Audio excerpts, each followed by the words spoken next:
The K-12 curriculum follows a spiral progression. Ako, hindi po ito nawawala sa ating licensure exam. So make sure that you understand what spiral progression is. This means letter A, students repeat the same topic yearly. Letter B, all topics are taught only in senior high. Letter C is simple to complex progression of concepts. Or letter D, teachers may reorder competencies freely. What is your choice for number 2? Ay, si letter C is sa ating question number 2.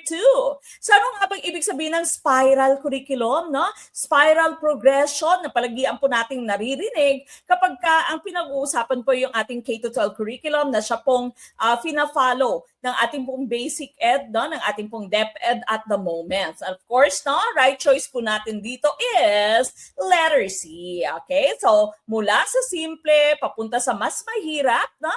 From simple to complex progression of concepts. All right? So, simple progression or spiral progression means concepts are revisited with increasing depth and complexity. Okay? So, paulit-ulit actually, no, yung mga konsepto, pero palalim ng palalim, pahirap ng pahirap ang atake natin, no? As the student goes through the different grade levels, halos magkakaparehas yung konsepto, pero palalim ng palalim, di ba? So, mas nagiging komplikado yung ating mga discussion. Alright?